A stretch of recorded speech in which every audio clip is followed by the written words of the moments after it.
Всем привет! Доброго дня! Мы с вами находимся на территории усадьбы Храповицкого. Последний представитель этой фамилии, Владимир Семенович Храповицкий, по слухам, в Париже, после того, как ему сделали замечание французы, что в России вряд ли найдутся красивые такие замки, как в Европе, это ему не понравилось. Он ответил, что такой замок есть, и в 1874 году в своем поместье Муромцево развернул строительство. Ну, естественно, с истинно русской душой, потому что количество строений насчитывало больше 70. Здесь был и господский дом, и гостевой дом, и театр, лодочный павильон, музыкальный павильон, также бесчисленные беседки, арки, несколько садов, пруды.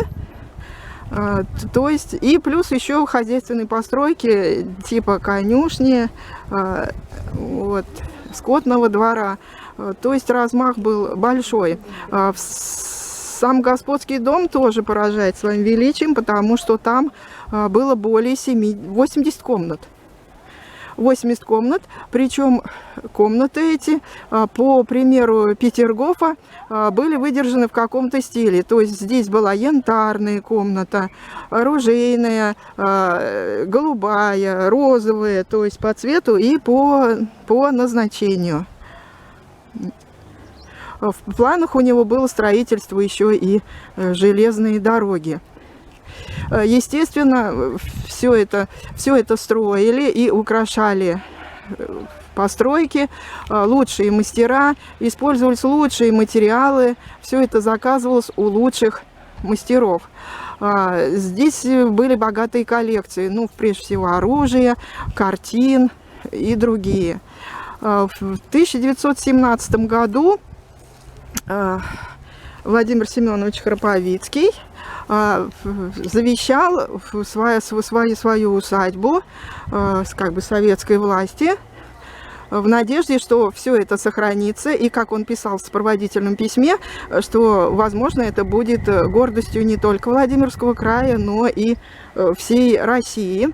Уехал он с женой во Францию, эмигрировал в 20-е годы, где и спокойно скончался в доме престарелых на берегу Средиземного моря. Вот. В 17 году из усадьбы целыми вазами вывозили все ценные вещи, которые разошлись потом по разным музеям. И тут довольно надолго поселился техникум. В 70-х годах техникум перевели в новое здание. И, в общем-то, все это осталось бесхозным по принципу «налетай, подешевело». Очень долго, и лишь в 2014 году, наконец-то, усадьба Храповицких стала входить в состав Владимира Суздальского музея-заповедника. И с этого времени здесь хотя бы установлена охрана. Но, как вы видите, вот даже вот то, что я сейчас снимаю, осталось, в общем-то, не очень много. Тут сыграл свою роль еще несколько пожаров. Ну и то, что если волонтеры убирали здесь груду мусора, то она вырастала вновь, потому что через эту территорию проезжала, как бы автолюбители сделали себе такую, укоротили себе путь, ездили постоянно и мусорили.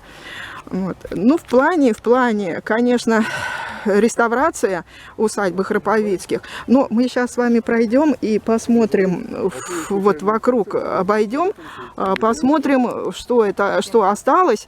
И, на мой взгляд, тут требуются разрушения не просто большие, а просто огромные. И чтобы все это восстановить, нужны, конечно, просто такие же огромные средства. Вот. Огромные средства. Я вам сейчас вставлю фотографию, как выглядела эта усадьба раньше, потому что была сделан макет, то есть документы сохранились, реставрацию можно делать, но где взять средства? Вот. Сейчас мы смотрим, вот, какие остались постройки. Ну, конечно, подсокали здесь и территорию. Здесь были громадные парки, несколько парков, были оранжереи.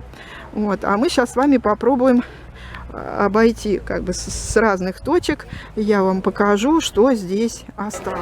Сейчас вы можете видеть частично отреставрированные вот эти башни. И такая интересная история.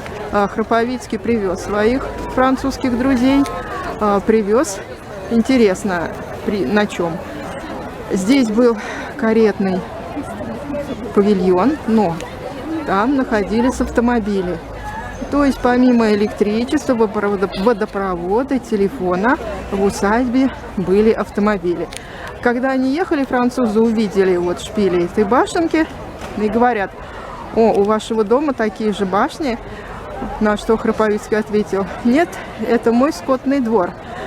Потом они перевели взгляд, увидели большой дом, говорят: о, у вас такой большой дом. На что Храповицкий ответил: это мои конюшни.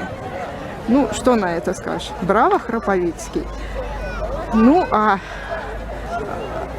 основной замок находится чуть дальше. Мы к нему сейчас спустимся. Все это обнесено забором. Во-первых, то, что проходят экскурсии по территории.